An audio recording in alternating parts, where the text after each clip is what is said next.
പുലർച്ചെ 2:30 ഉണ്ടായ ഉരുൾപൊട്ടലിനെ തുടർന്നാണ് രണ്ട് വിലപ്പെട്ട ജീവനുകൾ നഷ്ടപ്പെടുന്ന സാഹചര്യമുണ്ടായത്. മണിക്കൂറുകൾ നീണ്ട തെരച്ചിലിനൊടുവിൽ ആദ്യം കണ്ടെത്തിയത് ജോസ്ഫിൻ്റെ മൃതദേഹമായിരുന്നു. പിന്നീട് 3 മണ്ണ് മാന്തി യന്ത്രങ്ങൾ എത്തിച്ച് 3 മണിക്കൂറിലേറെ നീണ്ട പരിശോധനയ്ക്കൊടുവിലാണ് ജോസ്ഫിൻ്റെ മാതാവിൻ റെജീനയുടെ മൃതദേഹം കൂടി കണ്ടെത്തുന്ന സാഹചര്യമുണ്ടായത്. ഈ വീട്ടിൽ 5 പേരുണ്ടായിരുന്നുവെങ്കിലും നേരത്തെ മൂത്ത മകളെ വിവാഹം കഴിച്ചയച്ചിരുന്നു. രണ്ടാമത്തെ മകൾ പഠനവുമായി ബന്ധപ്പെട്ടുകൊണ്ട് വീട്ടിലുണ്ടായിരുന്നില്ല. പിതാവ് ജോണി മറ്റൊരു സ്ഥലത്ത് കൂട്ടിരിപ്പിനായി പോയിരിക്കുകയായിരുന്നു. അപ്പോഴാണ് ഈ അപകടമുണ്ടായത്.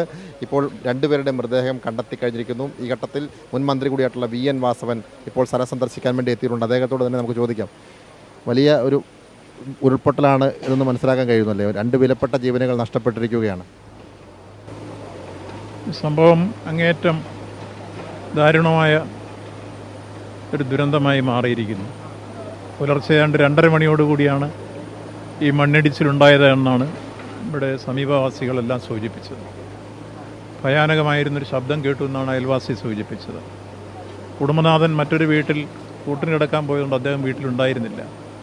അദ്ദേഹത്തിൻ്റെ ഭാര്യ അതോടൊപ്പം മകനും വീട്ടിലുണ്ടായിരുന്നത്. ആ 2 പേരാണ്, അമ്മയും മകനുമാണ് ഇപ്പം മരണപ്പെട്ടിട്ടുള്ളത്. ജോണി മറ്റൊരു വീട്ടിലായിരുന്നുകൊണ്ട് അദ്ദേഹം രക്ഷപ്പെട്ടു.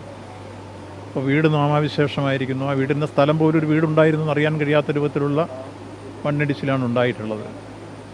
വളരെയേറെ ദാരുണമായൊരു സംഭവമായി മാറി. അങ്ങേറ്റം വേദനാജനകമാണ്.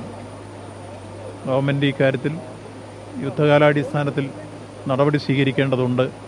അവർക്ക് ഭാവിയിൽ കുടുംബത്തെ സുരക്ഷിതമാക്കാനും നാശനഷ്ടങ്ങൾ ഉണ്ടായവർക്ക് നഷ്ടം പരിഹരിക്കാൻ ആവശ്യമായ ഇടപെടൽ ഗവൺമെൻറ് ഭാഗത്തു നിന്നുണ്ടാവണം.